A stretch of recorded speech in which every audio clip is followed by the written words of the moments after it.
Hey everybody, this is Graham with Circuit Riders. Hope you're having an amazing day today.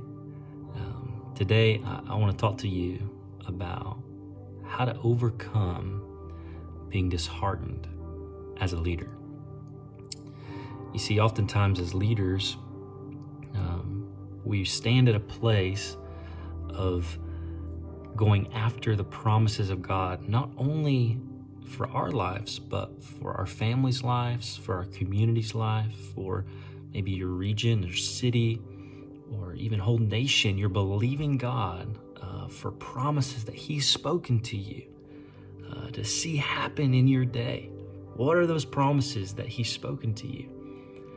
You see, I think maybe one of the greatest pre-game speeches in all of human history. I mean, it didn't come from Coach K, it didn't come from John Wooden, like it came from the ultimate coach ever, and that's God.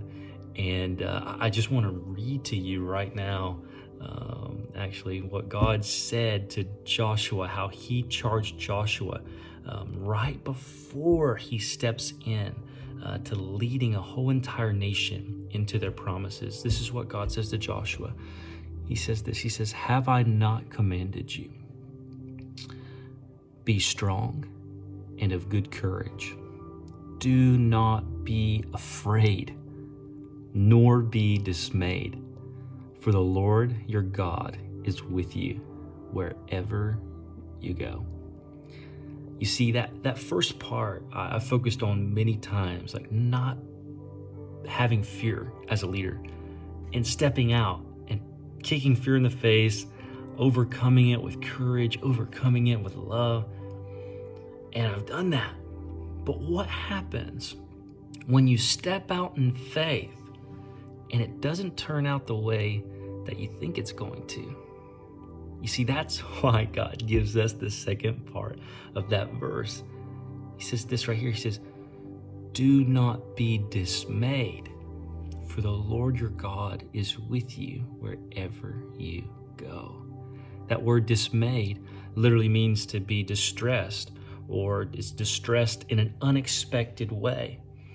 So as leaders, when we step into what God has for us, there are things that will come against us that we didn't see coming, that were totally unexpected.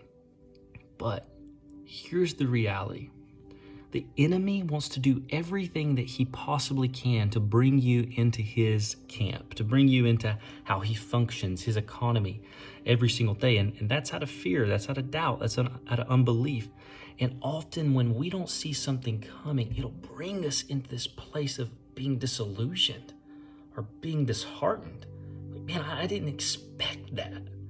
You see, I find it so interesting that 40 years before this moment, like at really the exact same place, Joshua was with Caleb and with 10 other guys, and they were about to inherit the promises over that generation for their nation. But we remember what happened. Those two stepped out in faith, but the other 10 did not.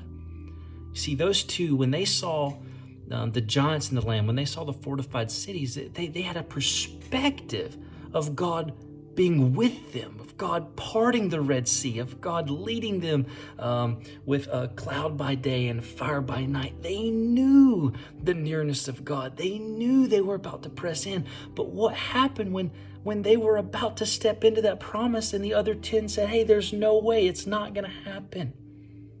Think about that. These guys saw the giants and they were dismayed.